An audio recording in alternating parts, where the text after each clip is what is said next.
I found out that executives who lead, in their full armor, they actually love vulnerability. Hmm. But you have to guide them into the experience. It doesn't come naturally. It's not rewarded by the system or the public. But these are, for me, the moments I cherish most when one person starts with an unconventional story or the naked truth. And I can really feel then the energy in the room when they say, look, this is something, and I have to tell you, I feel very lonely in that, and I'm very confused, or this is how I feel treated, or I have actually an imposter syndrome that I don't get it right. And then when one starts and you can help people to get to that point, the whole room, and our rooms are very small, we like to have 10 people or less. The whole room connects and there is this big energy of relief of, oh my God, I have the same. Let me give you my story. And then there is this big release, you can feel it physically in the room.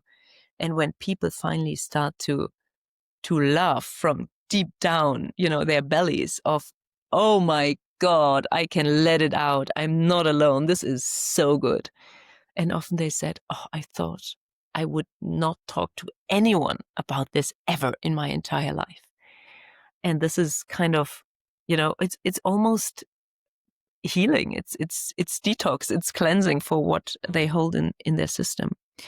And so this is why I say I got to realize they love these moments where they can be really true, not only to the world, but also to themselves, because otherwise they have to be very masked and, portray this polished behavior and the responsibility and make great organizations and cultures while, still feeling very, very vulnerable and fearful of making mistakes and, being sent home again. So, how or what are your secret ingredients to creating a container where people feel safe enough to open up and talk about things that they thought they wouldn't ever even mention to other people?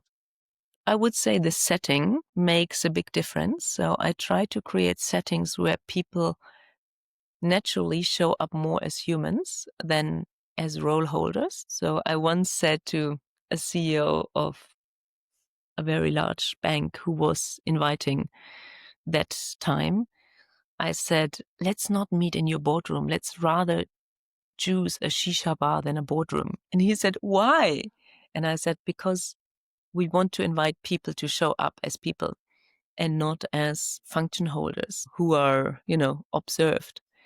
Um, and we went then we hold this meeting in a football arena, not during a game, but just us. And having an unconventional setting, I mean, the football was great because they were mostly men in the room. And I think this is a very, this is where they can have real emotions. So creating a room where people can be there present in, just being the human and not the function holder is one element.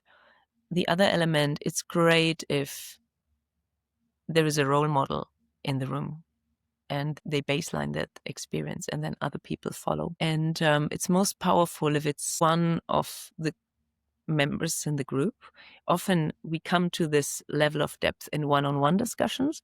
And then I would ask someone are you willing to share part of this experience with the group? And then it takes split seconds because our bodies are so intelligent. We pick up so much more than the words. If someone gets really real, it's the people and the setting and keeping it small and keeping it, of course, I'm doing this for almost 15 years and nothing ever went out of the room. And we had very, very relevant and delicate personal and business situations. And I think you have to also build this organizational trust of I'm safe to speak here.